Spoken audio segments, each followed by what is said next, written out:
ये मानव का जीवन, ये मनुष्य का जीवन ऐसे ही अटखेलियां करता करता सुख दुख भोगता भोगता भोगता भोगता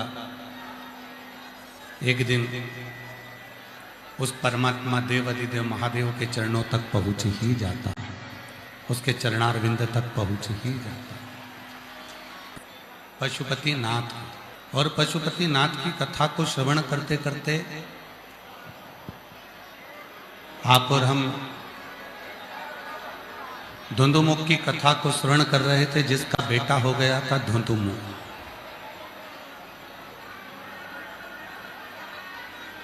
और वो धुंधुमुख जिसका विवाह धुंधुमुख ने कर दिया था, घर में बहू आ गई थी, फिर भी धुंधुमुख किसी पर स्त्री का संग पकड़ लेता, वो अपने पूरे घर का नाश कर बैठता। मेरे जीजाओं, मेरी बेटियों, मेरे बेटाओं, मेरे बुजुर्ग माता पिता, रखना कि यदि परमात्मा ने ये मानव की देह दी है, यदि परमात्मा ने ये मानव का शरीर दिया है, तो इस शरीर को प्राप्त करने के बाद में हमसे अच्छे लोग भी जुड़ेंगे और बेकार लोग भी जुड़ेंगे। अपनी संगत में आएंगे और कुछ बेकार भी अपनी संगत में आएंगे। कहते हैं गुरुजी, भगवान ने इन बुरे लोगों को संसार में बनाया ही क्यों?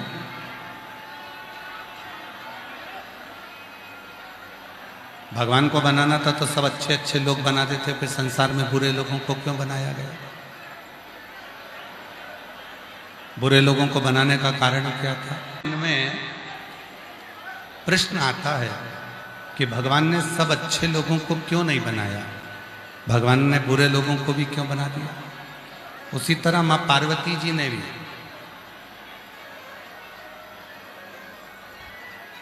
भगवान शिव से महाकाल वन में एक प्रश्न किया था कि यह संसार सागर, ये मानव की देह जो मिलती है, इस मानव देह में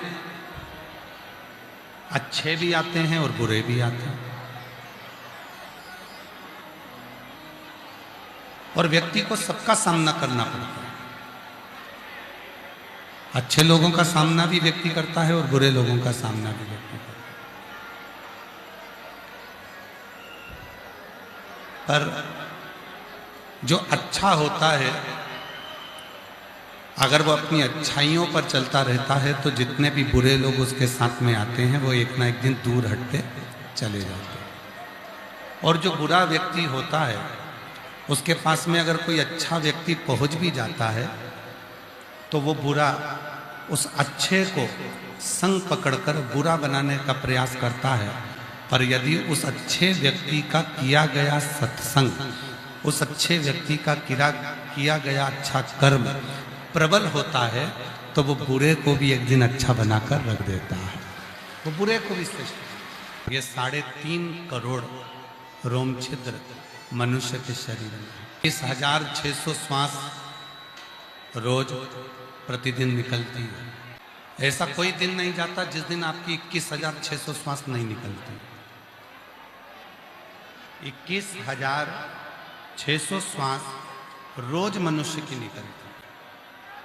और ये 3.5 करोड़ रोम छिद्र जो मानव को दिए हैं, किस लिए दिए, किस लिए प्रदान किए, क्यों दिए? गरुड़ पुराण में कहा गया, गरुड़ पुराण में वर्णन किया गया कि ये 3.5 करोड़ रोम छिद्र अपने मुख से 3.5 करोड़ बार भगवान का नाम लेने के लिए दिया गया। पूरे झारखंड में ढूंढ लो, पूरे मध्य प्रदेश में ढूंढ लो, और चाहे तो पूरे भारत में ढूंढ लो, और भारत के बाहर भी जाकर ढूंढ लो, कोई नहीं मिलेगा जो एक दिन में 3.5 करोड़ बार भगवान का नाम लेता हो। दिन में जो 3.5 करोड़ बार भगवान का नाम लेता हो, ऐसा संसार में मिलना कठिन है। तो फिर कहा कि ये 3.5 करोड़ बार जो नाम है, 3.5 करोड़ बार जो भगवान का नाम का उच्चारण है, 3.5 करोड़ बार जो भगवान का नाम लिया जाए, तो फिर इसको कैसे लिया जाए? फिर ये 3.5 करोड़ बार भगवान ने जो 3.5 करोड़ रोम छिद्र दिए हैं, ये 3.5 करोड़ जो रोम छिद्र हमें प्रदान किए हैं, तो ये 3.5 करोड़ बार हम भगवान का नाम लें तो कैसे लें? क्या करा जाए कि 3.5 करोड़ बार भगवान का नाम निकल जाए? क्या करें कि हम 3.5 करोड़ बार भगवान के नाम का उच्चारण हो जाए? तो कहा, जब मनुष्य कलिकाल में, कलयुग में शिव महापुराण की कथा में जाकर बैठेगा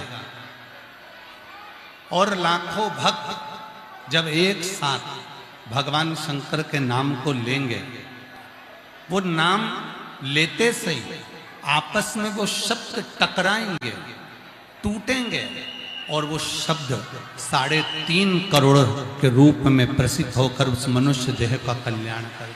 कई लोग रोड पर बैठे, कई लोग जहां जहां लोगों को जगह मिली वहां बैठे।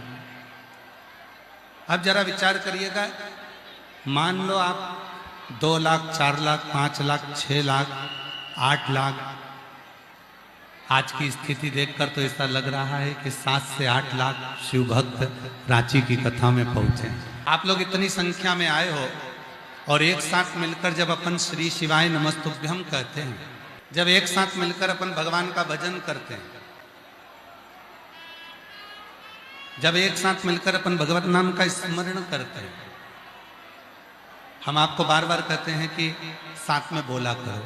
बोलने का कारण क्या है? साथ में बोलेंगे तो वो शब्द निकलेगा, निकलेगा तो वो एक दूसरे से टकराएगा, टकराएगा तो वो हमारे 3.5 करोड़ रोम छिद्र में समाहित होता है। 3.5 करोड़ रोम छिद्र जो परमात्मा ने दिए हैं वो उच्चारण के लिए। ये मानव जीवन में अच्छे भी मिलेंगे, बुरे भी मिलेंगे। अब शिव कथा क्या करेंगे? भगवान शंकर का चरित्र क्या कर रहा है कि यदि अच्छे और बुरे सब मिल रहे हैं तो आप एक कार्य करिए, अपने पथ पर, अपने भजन पर, अपने स्मरण पर आगे बढ़ते रहे। और जब आप अपने भजन पर, अपने स्मरण पर, अपनी भक्ति पर, अपने मंत्र जाप पर, अपने नाम जाप पर, भगवत नाम पर, भगवान के शब्दों पर, भगवान के अक्षरों पर, मंत्रों पर, स्मरण में आगे बढ़ते जाएंगे तो कोई बुरी संगत, कोई बुरा व्यक्ति आपके पास नहीं है। धोंधमुख का माता चली गई, पिता चले गए, धोंधमुख का पत्नी चली गई। कल कथा में कहा था अकेला धोंधमुख बचा और वो भगवान बृहस्पति के पास में गया। बृहस्पति बाबा से पूछा कि मेरे जीवों का कल्याण कैसे होगा, मेरे पितरों का कल्याण कैसे, मेरे पूर्वजों का कल्याण कैसे होगा। बृहस्पति बाबा ने कहा शिव जी का एक व्रत ऐसा है, पशुपति व्रत, जिस व्रत को करने के बाद जो मनुष्य करता है, जो स्त्री करती है, जो गंधर्व करता है, जो पशु करता है, जो पक्षी करता है, जो मानव करता है, जो देवता करता है, वो पशुपति व्रत एक ऐसा व्रत है जिस व्रत को करने वाला व्यक्ति स्वयं अपनी जिंदगी में वैभव, सुख, धन, संपदा और अपने जीवन के सारे दुखों को समाप्त कर कर एक दिन खुश होकर अपनी जिंदगी को जीना प्रारंभ करता है। मनुष्य कोई पुरुष होता वो अपनी पितरों को भी पार लगा देता। पशुपति व्रत का इतना प्रभाव पड़ता है। और देखो पशुपति व्रत की महिमा, एक पत्र अच्छा है। ग्राम इसका नगरी रांची से आई हैं, कहीं बैठी हों तो हाथ हिला सकती हैं। अगर कहीं बैठी हों तो हाथ हिला सकती हैं। प्रभा देवी, पति श्री दिनेश केसरी, ग्राम पिस्का, नगड़ी, रांची से आई हैं। कहीं बैठी हो तो हाथ हिला सकती हैं। पिस्का नगरी, रांची से। बाबा के चरणों कमलों में कोटि कोटि नमन। पत्र आप लोग एलईडी पर पढ़ सकते हैं। पिछली बार जब बाबा आप टाटा में आए थे तो वहां हम सब कथा सुनने के लिए गए थे। भोलेनाथ से आपकी व्यथा कर वहां से मिट्टी लेकर आए, जिसे हमेशा माथे में लगाते और उनका गुणगान करते रहे। गुरुदेव, मेरी शादी को 25 साल बीत चुके थे पर कोई संतान प्राप्ति नहीं हुई थी। कितने साल हो गए थे? वापिस पढ़ो। कितने साल? 25। मेरी शादी को 25 साल बीत गए थे। अब जहां मेरी जितनी जीजियां बैठी हैं, एक बात बताना, अगर लोगों के यहाँ 2 साल 5 साल में बच्चा नहीं होता, लोगों को लगता है कि हमारे यहाँ औलाद नहीं है। 8 साल तक वो इलाज कराते हैं। 10 साल तक बच्चा नहीं हुआ तो आस छोड़ देते हैं। 15 साल तक बच्चा नहीं हुआ तो आस छोड़ देते हैं। मेरी ये बहन को 25 साल बीत जाने पर भी कोई संतान का सुख प्राप्त नहीं हुआ। बाबा, आप कहते हो कि कथा के पंडाल में बैठकर जो मांगो वो मिलता जरूर है। और बाबा ने, हम टाटा में बैठकर कथा सुन रहे थे, जमशेदपुर में हमने कथा सुनी, वहां के पंडाल की मिट्टी को हम लेकर आ गए और उस मिट्टी को अपने मस्तक पर लगाते, थोड़ी मिट्टी अपने गर्भ पर लगाते। 25 साल तक कितने ही डॉक्टरों का इलाज करवा लिया, कितनी जगह गोद भरवा ली, कितनी जगह चले गए, सबने कहा ये करो वो करो, सब करा, पर औलाद नहीं हुई। हमें नहीं मालूम था कि कथा के पंडाल की मिट्टी में ऐसा क्या है। और महादेव की कृपा से बाबा ने ऐसी करुणा करी कि हमारे यहाँ हमने 2 बार पशुपति व्रत किया।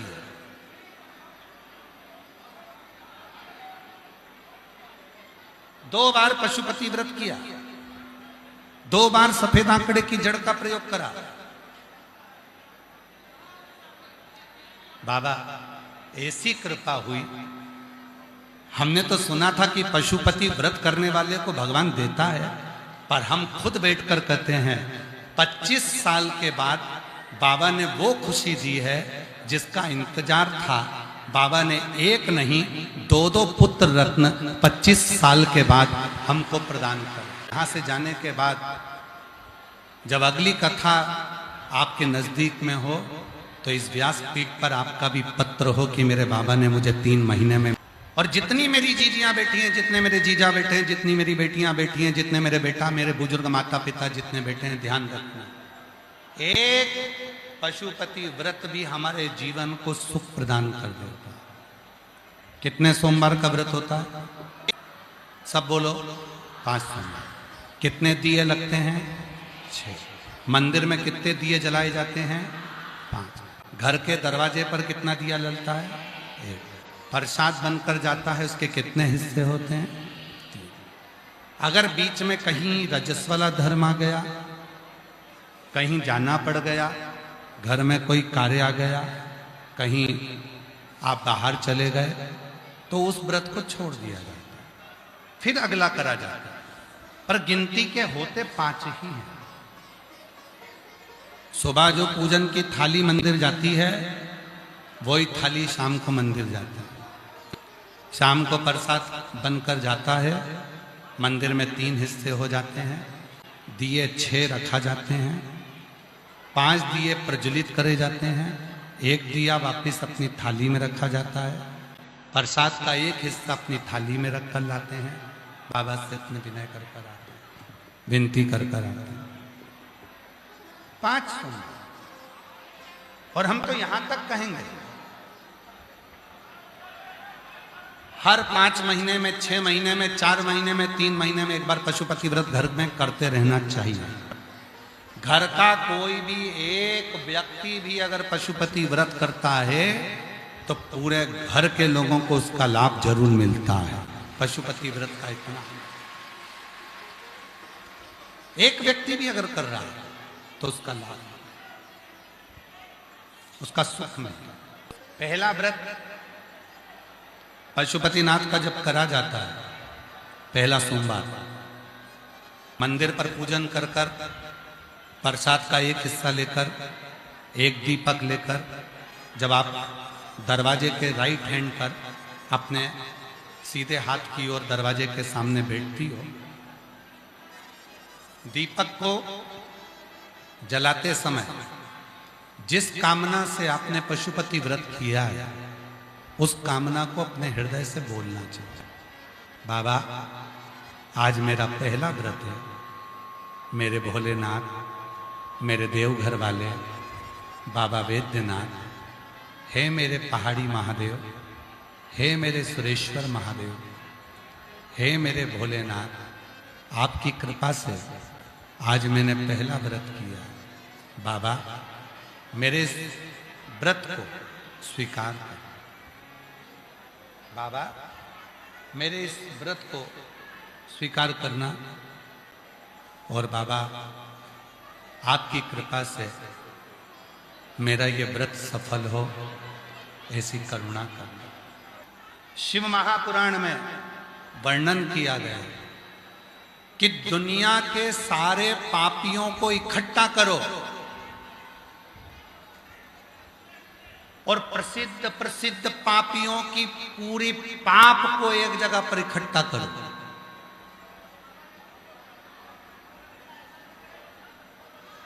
और एक बार मुख से शिव का नाम निकल जाए तो वो पाप एक क्षण में जलकर भस्म हो जाता है।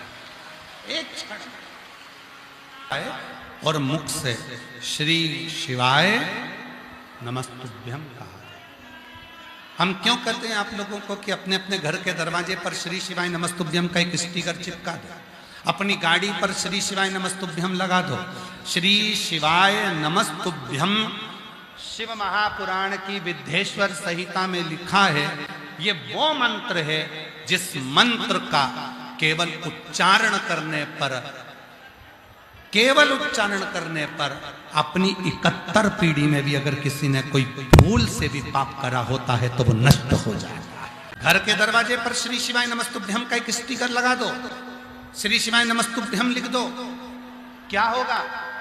लोग कहते हैं, वास्तुशास्त्री कहते हैं यहां से जीनी को तोड़ो, कोई कहता है यहाँ बाथरूम को तोड़ो, कोई कहता है रसोई घर तोड़ो, कोई कहता है ये दरवाजा तोड़ो, कोई कहता है वो दरवाजा तोड़ो। शिव महापुराण की कथा में कहा गया, एक बार मुख पर अगर कोई दरवाजे के बाहर भी खड़ा हो गया और उसने श्री शिवाय नमस्तुभ्यं को पढ़ लिया, जो अंदर आ रहा है उसके आने से ही हमारा वास्तु दोष पूरा समाप्त हो जाता है। नमस्तुभ्यं वो मंत्र है, श्री शिवाय नमस्तुभ्यं वो ऊर्जा है, वो एक ऊर्जा है जिसके पाने से, जिसके बोलने से, जिसकी सम्मुखता से, जिसके सामने होने से हमारे जीवन के सारे संचित पाप नष्ट हो जाते। से 2022 से जुड़ी हूँ। गुरुदेव, मेरी बेटी की किडनी 2022 में दोनों किडनी खराब हो गई थी, उसका प्रोटीन बनना बंद हो गया था और बहुत ज्यादा तकलीफ में आ गए थे। धीरे धीरे बेटी की हालत इतनी खराब हो गई कि मेरी बेटी का पूरा शरीर नीला पड़ गया था। उसे वेंटिलेटर पर डाल दिया गया। डॉक्टर ने भी जवाब दे दिया कि इसका शरीर बेकार हो चुका है, किडनियां काम नहीं कर रही हैं, थोड़े दिन ये जिए। इतनी हालत बेकार हो गई कि हम कह नहीं सकते। तब उसकी हालत देखने के लिए पड़ोस की एक दीदी यहाँ मिलने आई। उन्होंने कहा टीवी पर गुरुजी की शिव महापुराण की कथा आती है, उसे देखिए, गुरुजी उपाय बताते हैं, बाबा पे भरोसा रखना। मैं आपकी कथा सुनने लगी और आपकी बातों पर भरोसा कर कर 1 लोटा जल बाबा को चढ़ाने लगी। बाबा को 1 लोटा जल चढ़ाया। रोज अस्पताल में बेटी को बाबा को चढ़ाया हुआ जल पिलाने लगी। वो तो वेंटिलेटर पर थी, उसकी सांस नहीं थी, डॉक्टर के हिसाब से वो थोड़े दिन की ही मेहमान थी, पर बाबा ने ऐसी कृपा कर दी, उसके मुख पर जैसे ही शिव जी के चढ़े हुए जल को लगाया, बाबा मेरी बेटी को होश आना प्रारंभ हुआ और धीरे धीरे उसको वेंटिलेटर से हटा दिया गया। आज बाबा की कृपा से मेरी बेटी स्वस्थ है और रोज बाबा को 1 लोटा जल चढ़ाती है, स्कूल जाती है। और बाबा एक बात कहूं, आज मेरी बेटी की दोनों किडनियां काम करना प्रारंभ कर दी। ये शिव की किडनी सीहोर वाले बाबा ने सही कर दी? ना ना ना, सीहोर वाला बाबा अपने आप को सही नहीं कर पाता तो तुमको क्या खाक सही करेगा? सीहोर वाले बाबा ने कुछ नहीं करा, सीहोर वाले महाराज ने कुछ नहीं करा। जो कुछ करा, तुम्हारा 1 लोटा जल सारी समस्या का हल, तुम्हारे 1 लोटे जल ने सब कुछ। तुम्हारा विश्वास, तुम्हारी भक्ति, तुम्हारी दृढ़ता, तुम्हारा भरोसा, और जिस दिन ये भरोसा दृढ़ होता है उस दिन तुम्हारा दुख मेरे भोलेनाथ का होता है और वो दुख समाप्त हो ही। भगवान पर इतना भरोसा कर लेना, ऊपर वाले पर इतना भरोसा कर लेना कि उस ऊपर वाले के चरणों में वास हो, इस मन का समझ लेना कि तुम्हारा उपवास हो गया। उस पर विश्वास, उस पर भरोसा, उस पर दृढ़ता, उस पर तुम्हारा पूर्ण भरोसा, उस पर तुम्हारा पूर्ण चित्त, उस पर पूर्ण तुम्हारा विश्वास।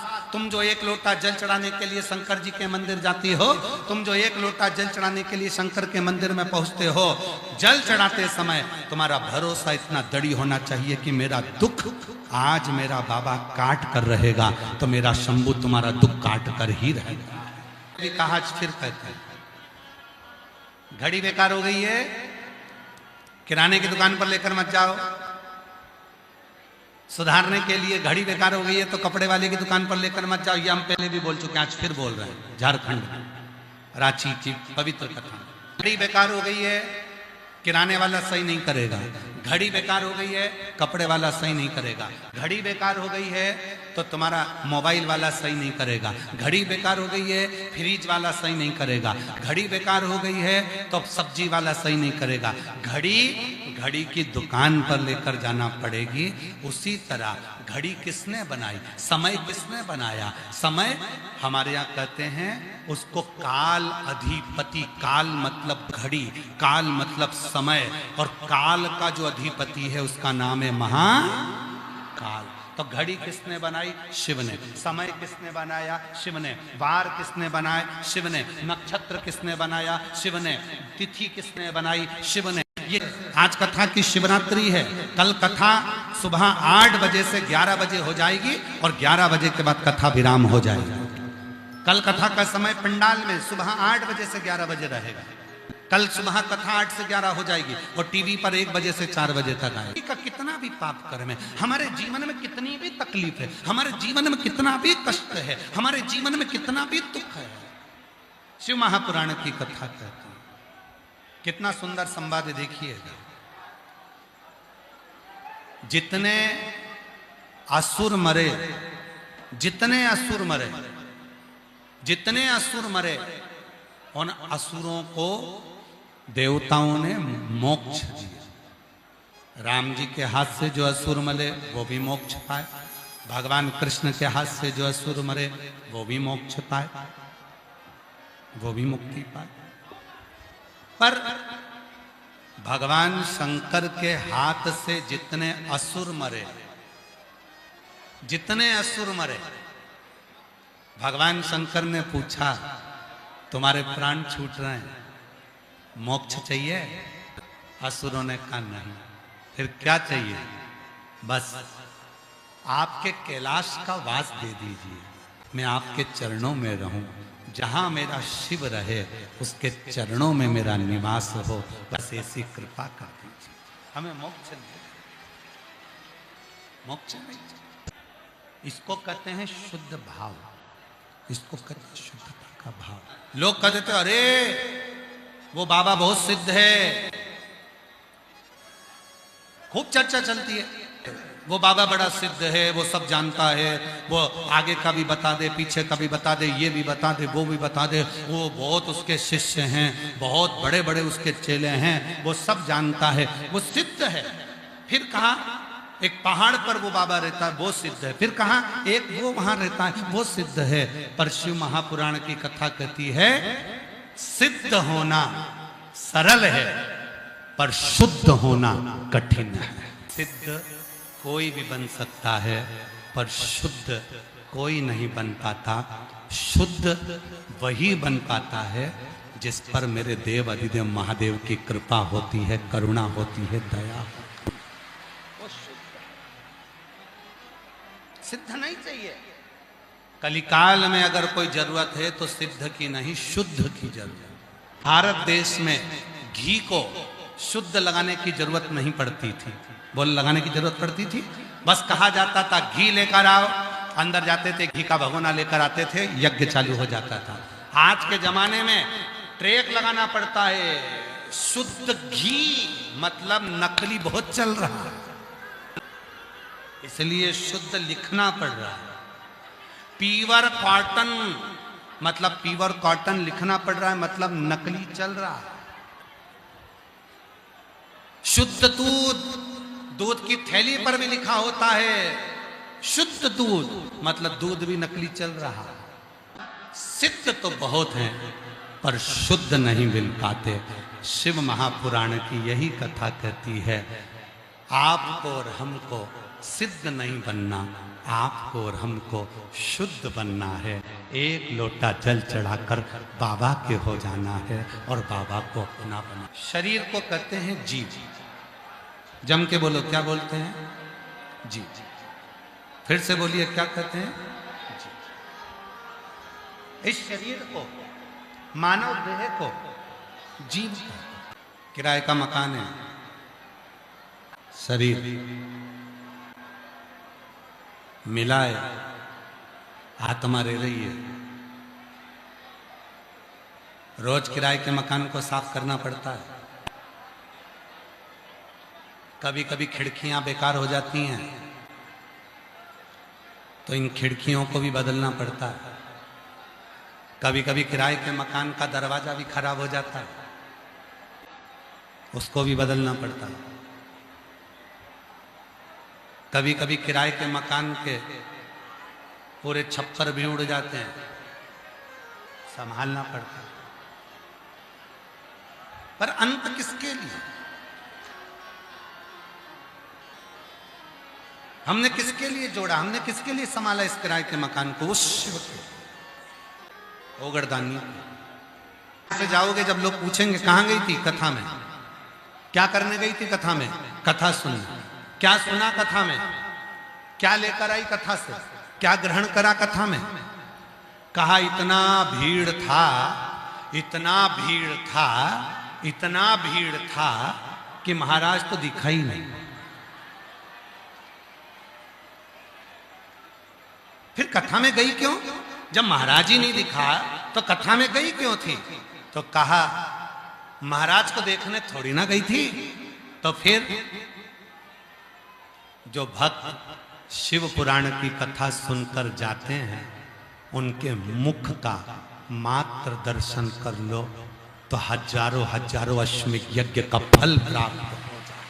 वालों ने क्या इस समिति ने तुम्हारे घर में पीले चावल दिए आने के लिए? नहीं। पत्र भेजा आने के लिए? नहीं। पूरे रांची में कहीं बोर्ड लगाए आने के लिए? नहीं। कहीं लिखा था रांची में कि आप कथा में आओ? कहीं पूरे रांची में बोर्ड नहीं लगे, पूरे झारखंड में बोर्ड नहीं लगे, कहीं पर पीले चावल नहीं दिए, कहीं निमंत्रण नहीं दिया, कोई तुम्हारे आगे आकर हाथ जोड़कर नहीं बोला कि तुम्हें कथा में आना ही पड़ेगा। फिर ये लाखों की जो भीड़ आई है ये किसके भरोसे आई है? ये कथा सुनने के लिए नहीं। इनको मालूम है कथा तो मैं घर पर सुन लेती हूँ, कथा तो मैं टीवी पर सुन लेती हूँ, पर अपने नगर में भोले बाबा आया है।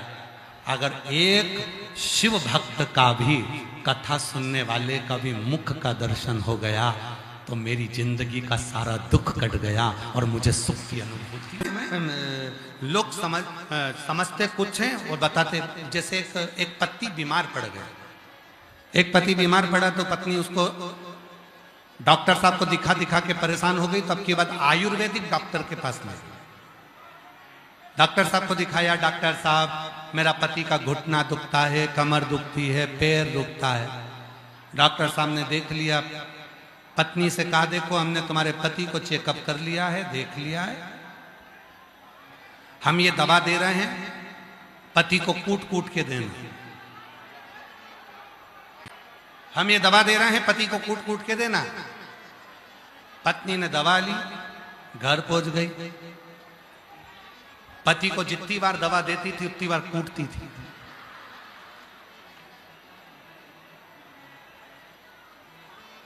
जितनी बार दवा पिलाती उतनी बार कूटती।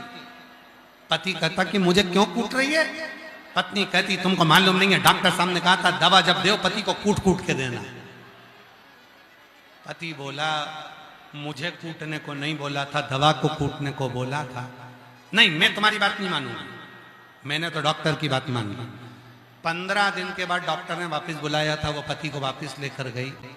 आंख लाल, नाक लाल, मुंह लाल, हाथ लाल, पैर लाल। पति ने जो उसका स्वरूप देखा तो पूछा, डॉक्टर ने स्वरूप देखते से पूछा तुझे हुआ क्या? दवा ली है। तो कहा हमारी आयुर्वेदिक दवा तो कभी भी रिएक्शन करती नहीं है। कहा रिएक्शन दवा का नहीं है, तुम्हारे शब्दों का। ये दवा का रिएक्शन नहीं है, ये तुम्हारे शब्दों का रिएक्शन। हमारे शब्दों का? हाँ, हमारे शब्दों ने क्या रिएक्शन करा? आपने क्या बोला था? हमने आपकी पत्नी को बोला था कि ये दवा ले जाओ, पति को कूट कूट के देना। बस उसने वही सुना, दवा को तो नहीं कूटी, मुझे कूटा और खूब कूटा। 15 दिन में ये हाल कर दिए। बहुत अच्छा हुआ डॉक्टर साहब तुमने 15 दिन में वापस बुला लिए, नहीं तो हम ऊपर दिखा रहे होते। कुछ का कुछ सोचते हैं, कुछ का कुछ विचार करते हैं, कुछ का कुछ विचार नहीं जाते। शिव पुराण कह रहे हैं, भगवान शंकर का चरित्र कह रहा है, शिव तत्व कह रहा है। आप शिव की शरणागति में बिना संकोच के, बिना संकोच। एक कितना सुंदर चरित्र है शिव महापुराण का।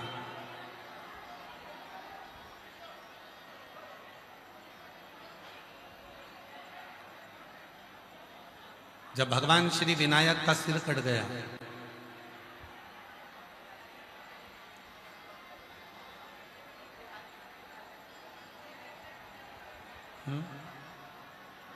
भगवान श्री विनायक का जब सिर कट गया,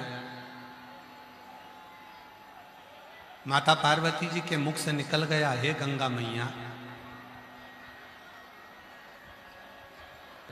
मेरे बेटे का सिर कट गया। अगर मेरे बेटे का सिर वापिस जुड़ गया, 1.25 लाख दीपदान करूंगी मैं, 1.25 लाख। और भगवान भोलेनाथ जी ने कृपा कर कर, भगवान भोलेनाथ जी ने करुणा कर कर विनायक का सिर जोड़ दिया, सिर जुड़ गया। पार्वती जी रोज भगवान शिव जी से कहने लगी, बाबा चलो, विनायक का सिर जुड़ गया है तो चलकर अपन को 1.25 लाख दीप दान करना। भगवान शंकर गणेश जी को लेकर, मां पार्वती को लेकर दीपदान करने के लिए चल दिए।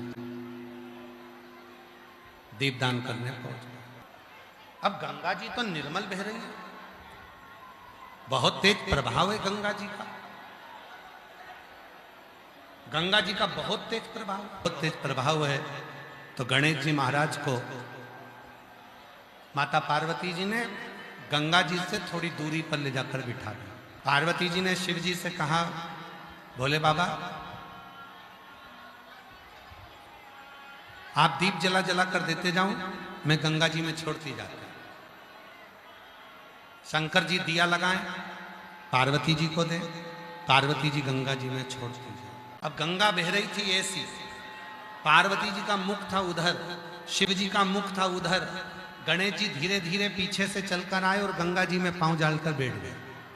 पार्वती जी इधर दिया छोड़े, बहकर दिया इधर गणेश जी के पास जाए, गणेश जी अपनी सूंड से पकड़ के वापिस रख दे, फिर दिया बहकर जाए, गणेश जी फिर पकड़कर उसको घाट पर रख दे।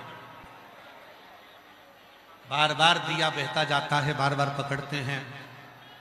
पार्वती जी बोली भोलेनाथ जी से, बाबा इतने सारे दिए दान कर दिए, इसके बाद भी दीपक तो कमी नहीं हो रहा है। शंकर भगवान बोले, मैंने ब्रह्मा जी के मुख से सुना था दान करने से बढ़ता है, इसलिए तू दीप दान करती जा रही है, वो बढ़ता जा रहा है। अब शंकर जी को कौन बताए कि पीछे गणेश जी बैठे हैं।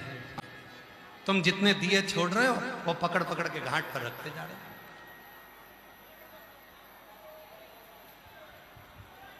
तुम जितने दिए छोड़ रहे हो वो पकड़ कर रख रहे हो। थोड़ी देर बाद गणेश जी की सूंड शंकर जी के हाथ में आई।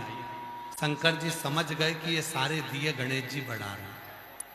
और शिव जी ने पार्वती जी से कहा कि तुम पूछ रही हो कि दिए कैसे बढ़ रहे हैं, ये तुम्हारे पुत्र गणेश पकड़ रहे हैं। पार्वती जी गणेश जी के पास गई, क्यों रे गणेश, ये बता कि इतने सारे दिए हमने ठंडे करे, तू वापिस उठा उठा कर रख दिया। गणेश जी बोले, मैया ये सब बहकर जा रहे थे ना, इसलिए मैंने इनको पकड़ पकड़ के किनारा दे दिया। इतने में माता पार्वती जी ने कहा, रे गणेश ये बता तू किस किस को किनारा देगा। गणेश जी ने कहा, शिव महापुराण में इसका वर्णन आता है। गणेश जी कहते हैं, मां जो एक बार मेरे पिता देव अधिदेव महादेव को एक लोटा जल समर्पित कर देगा, उसको पार लगाने की जवाबदारी स्वयं मेरी है। भगवान शंकर का चरित्र कहता है, शिव तत्व कहता है, भगवान शंकर का संवाद कहता है, शिव महापुराण की कथा कहती है। जब हम देव अधिदेव महादेव को एक लोटा जल समर्पित करते हैं, 33 कोटि देवता उस स्थान पर विराजमान होते हैं और हमारे जल चढ़ाने पर एक एक देवता हमारे कार्य को सफलता देना प्रारंभ कर। बम का नारा है, जम के बोलो जरा, बोल बम का नारा है। श्री शिवाय हार हार महा। एक लोटा जल जब हम शिव को चढ़ाते हैं, 33 कोटि देवता उसको स्वीकार करते हैं। तो बोलो कौन से बाबा को बोल रहे हो? रांची के पहाड़ी वाले बाबा को बोलो। बड़े भाव से आप और हम बाबा को अपने मन का भाव कहेंगे, दिल से प्रार्थना करेंगे। बाबा को अपने मन का भाव 4 बजे तक होकर विराम हो जाएगी। टीवी पर कथा 1 बजे से 4 बजे तक कल की है। फिर कथा 17 मई से 23 मई तक करनाल नई अनाज मंडी, दोपहर 1 बजे से 4 बजे तक करनाल हरियाणा में शिव पुराण की कथा रही। उसके बाद में 27 मई से 2 जून तक गांव दूधनाल, तालुका उमरगा, जिला धाराशिव, महाराष्ट्र में दोपहर 2 बजे से 5 बजे तक शिव पुराण की कथा रहेगी। भाव से बाबा को अपने मन का भाव कहना। आज कथा का 6ठा दिवस है, कथा की शिवरात्रि है। बहुत दूर दूर से आप लोग आए हैं। अपने मन की बात जब 5 बार श्री शिवाय नमस्तुभ्यम हो जाए, बाबा को जब आप कहें, बाबा मेरे सब दुख काटो, उसके बाद में 2 क्षण के लिए मौन हुआ जाता है। उस मौन होने में आप बाबा को अपने मन का भाव कहेंगे, प्रार्थना करेंगे, निवेदन करेंगे, विनय करेंगे और बाबा को अपने मन की दशा कहेंगे। जिस कार्य के लिए आप कथा श्रवण करने आए हैं, बाबा को विनती करने आए हैं, बाबा को वो भाव कहेंगे। सभी लोग साथ में बोलेंगे, मंत्र का उच्चारण करेंगे, साथ में प्रार्थना करेंगे, निवेदन करेंगे। शिव पुराण माँ जगत जननी जगदम्बा अम्बा, माता पार्वती भगवान शिव की परम कृपा प्राप्त करती। तारकासुर जिसके हृदय में शिव बसा, भगवान शंकर वो घड़दानी त्रिकालदर्शी कैलाशी विनाशी जिसके भीतर बसे।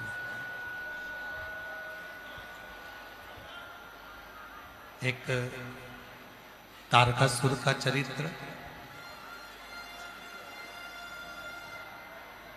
एक जलंधर का चरित्र। तारकासुर जिसने वर मांगा था कि मैं मरूं तो भगवान शिव के पुत्र के द्वारा मरूं। असुर होकर भी, राक्षस होकर भी, जिसके हृदय में शिव तत्व के प्रति प्रेम है, असुर होकर भी जिसके भीतर से तत्व के प्रति प्रेम है, भगवान शंकर के प्रति स्नेह है, जरा विचार करिए, वो कोई साधारण नहीं हो सकता। शिव को चाहने वाला होता है, जो भगवान शंकर का भजन करने वाला होता है, शिव को चाहने वाला होता है, शिव का स्मरण करने वाला होता है, भगवान शंकर की भक्ति करने वाला होता है, को ही श्रेष्ठता का सुख देना चाहता है।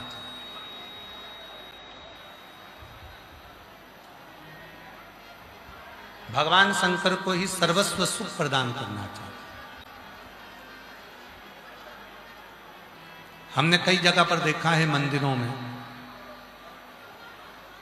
आप लोग भी अगर देखो तो सबको मना करा करो इस काम के लिए। आज आप लोगों की एक ड्यूटी लगा रहे हैं,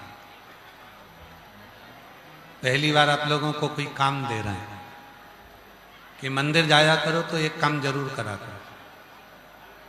जैसे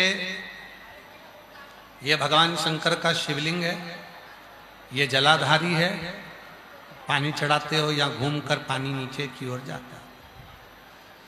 कई माताओं की आदत रहती है कि भगवान का दिया जलाकर वो इस जलाधारी पर रख देती है।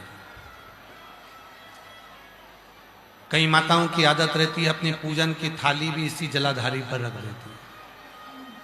कई माताओं की आदत रहती है कि इसी जलाधारी पर पानी का जो लोटा होता है, कलश होता है, जल चढ़ाने के बाद इसी जलाधारी पर वो लोटे को रख देती है।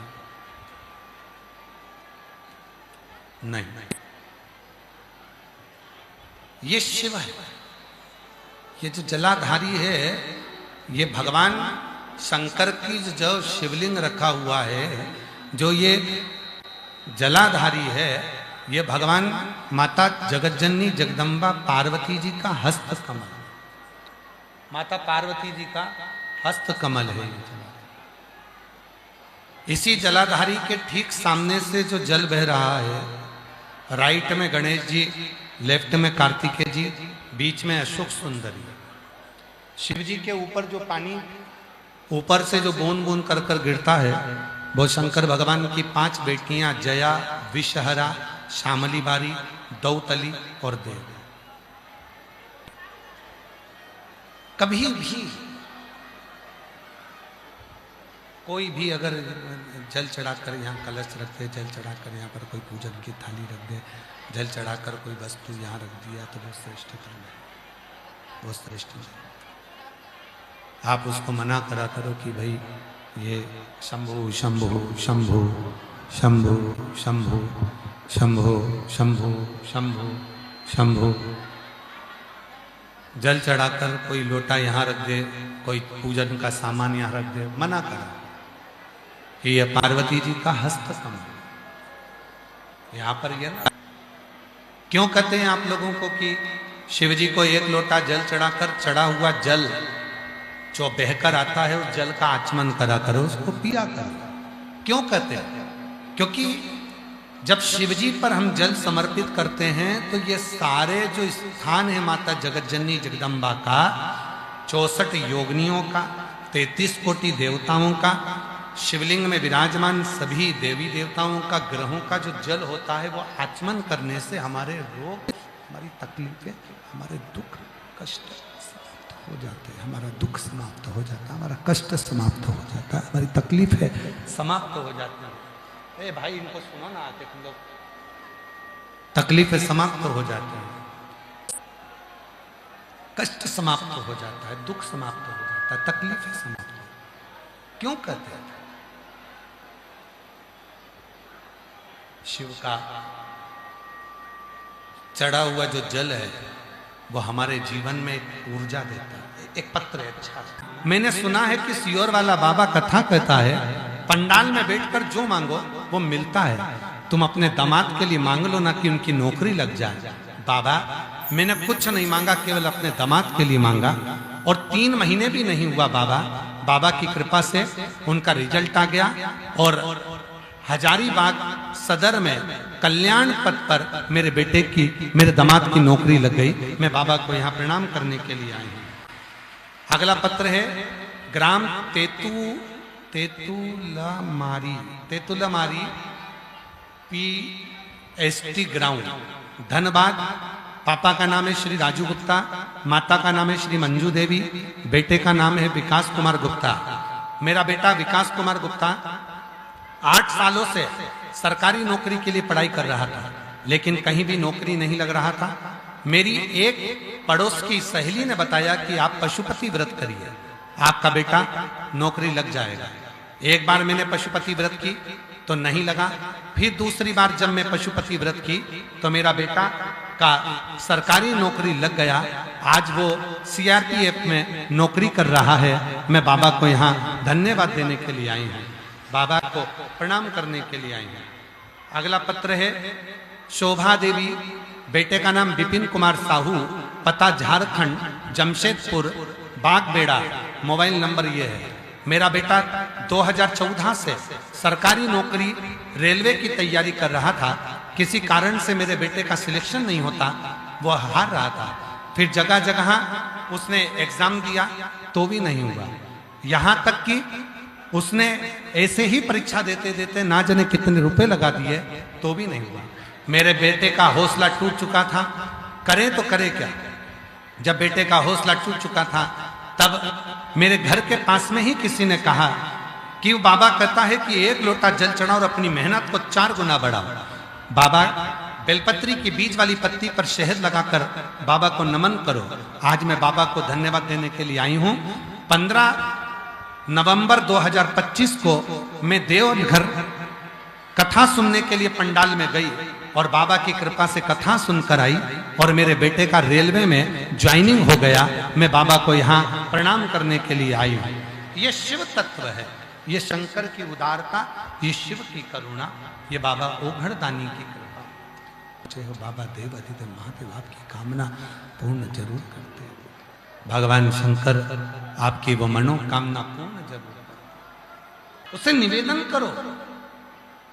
भक्त आए, आप सबसे निवेदन है, जितने आस्था चैनल पर सुन रहे हैं उनसे निवेदन है, जितने मोबाइल पर सुन रहे हैं शिव महापुराण की कथा को उनसे निवेदन है। आज कथा का 6ठा दिवस है, आज कथा की शिवरात्रि है। जब आप कथा विराम हो, आरती हो, आरती के बाद भूमि को नमन कर कर अपने दिल की बात बाबा को कहकर श्री शिवाय नमस्तुभ्यम कहकर बाबा को अपने मन का भाव जरूर दे। ये जो जलाधारी है,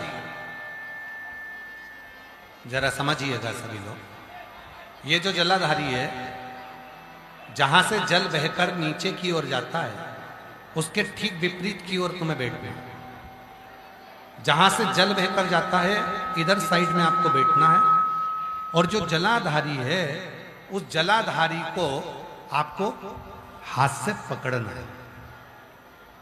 7 बार जलाधारी को आपको स्पर्श करना है, थोड़ा हल्का सा दबाव देकर जलाधारी, और उस जलाधारी के हाथ को अपने हृदय पर लगाना, फिर जलाधारी को स्पर्श करना है, फिर हाथ को, फिर स्पर्श करना है, फिर हाथ को लगाना।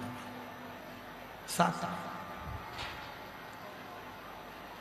बाद में जो तुम लोटा भर के जल लेकर गए हो वो शिव जी को समर्पित कर कर उस जल का आचमन नंदी के पास बैठकर कर लो।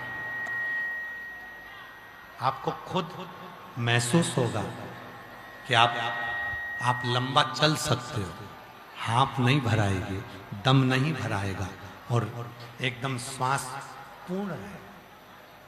क्यों? ये जो जलाधारी है ये केवल मां आदिशक्ति का हस्तकमल ही नहीं है। ये जलाधारी के आसपास में 64 योगनियां, 33 कोटि देवता, अष्ट सिद्धियां, नवनिधियां, आरोग्यता, यहां तक औषधियां भी इस जलाधारी के आसपास में होती है। इस जलाधारी इसको छू लेना, स्पर्श कर लेना, इसको छू लेना, स्पर्श कर लेना हमें भीतर से रोग से मुक्त कर देता है। रोग निवारण के लिए श्रेष्ठता से पार्वती जी ने कह दिया था षडानंद कार्तिकेय तारकासुर के जब प्राण छूटे, जब आप उसको बाण छोड़ो मारो, वो बाण उसके हृदय में नहीं लगना चाहिए, क्योंकि उसके हृदय में शिव बसा, शंकर बसा। दुनिया में सबकी निंदा हो जाए चल जाएगा, पर शिव की निंदा, शिव भक्त की निंदा और शिव पुराण की निंदा शिव स्वीकार नहीं करते, भगवान शंकर स्वीकार नहीं करते, भगवान शंकर उसको स्वीकार नहीं करते। इसके हृदय में बाण, इसके हृदय में बाण ना लगे। शंभु शंभु शंभु शंभु। भगवान शिव की पवित्र पावन आनंदमय कथा वर्णन कर रही है। तारकासुर के 3 पुत्र हैं, तारकाक्ष, विदुम्माली और कमलाक्ष।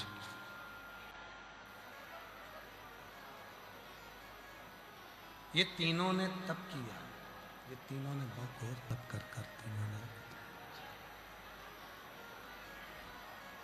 अपनी पूर्ण ताकत के साथ में जब तप किया, तीनों ने जब तप किया, तप कर ब्रह्मा जी से वर प्राप्त किया। ब्रह्मदेव हमें वर दीजिए, हम रहने के लिए 3 अलग अलग पुरी बनाई, अलग अलग नगर बने।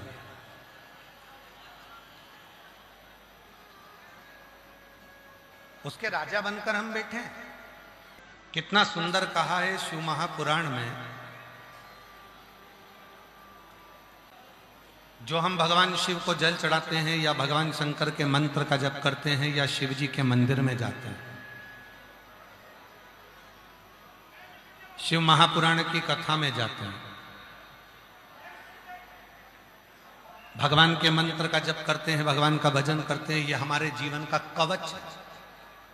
ऐसी कृपा करना, आज कथा के 6ठे दिन हम कथा श्रवण करने के लिए आए हैं, खाली मत भेजना बाबा, झोली भर कर भेजना, फिर वापिस ऐसी कृपा करना कि हमारे आसपास के क्षेत्र में जब कथा हो तो मेरा भी पत्र एक व्यासपीठ पर पहुंचे। हर तारकासुर के 3 पुत्र,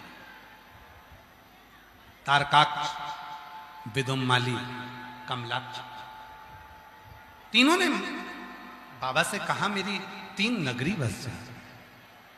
3 नगर हो गए, उसमें तीनों रहने लगे। तीनों ने इतना उपद्रव करा, इतना उपद्रव करा कि सारे देवता घबराने लगे। क्या करा जाए? सब ने मिलकर भगवान देव अधिदेव महादेव से प्रार्थना करी, बाबा आप करुणा करें, आप करुणा, आप कृपा करें।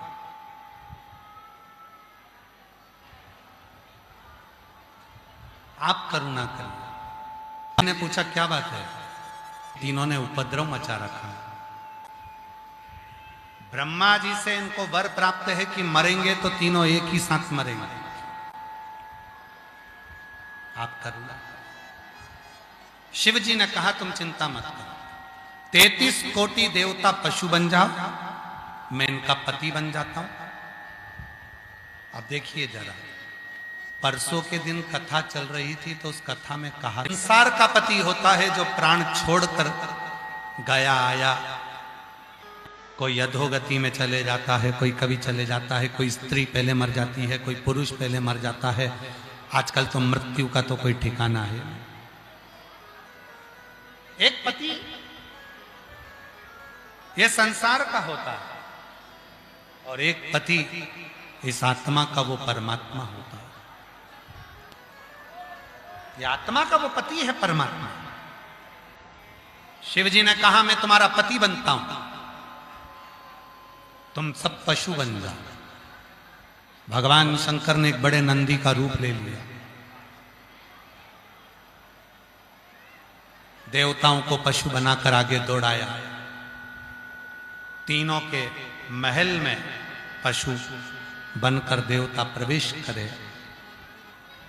तारकाक्ष, विदुमाली, कमलाक्ष की तीनों एक जगह पर एकत्रित हुए, तीनों एक। और शिव जी ने उन तीनों को मारने के लिए त्रिशूल उठाया। पहले तो नंदी के वेश में मारा, इतने में नीचे से तारकाक्ष ने देखा कि भगवान शंकर आए, फरसा लेकर सिर पर मारा, सिर कटकर नेपाल में गया। शिव जी वहां पशुपति नाथ कहलाए। धड़ केदार में गया, भगवान वहां केदारेश्वर के रूप में विराजमान,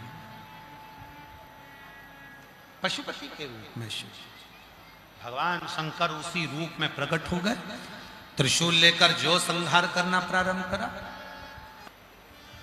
शंकर जी के हाथ में जो शूल है उसका नाम है त्रिशूल। कायिक, वाचिक और मानसिक, ये तीन पीड़ा जब मनुष्य के जीवन में आती है तो शिव उस पीड़ा को समाप्त करते हैं। मेहमान जाते जाते अपने बच्चों को कुछ देकर जाते हैं। मेरा बाबा भी जाते जाते तुम्हारी गोदी में कुछ ना कुछ देकर जाएगा, शिव कृपा करेगा। बड़े भाव से सुबह 8 से 11 पुनः मिलते हैं। आज की कथा को यहाँ विराम की ओर लेते हैं। एक निवेदन आप सबसे, बच्चों का हाथ पकड़ कर रखना, बुजुर्गों का हाथ पकड़ कर रखना, धीरे धीरे चलना, रास्ते रास्ते चलना, सोना चांदी हीरा पन्ना अपना संभाल के रखना।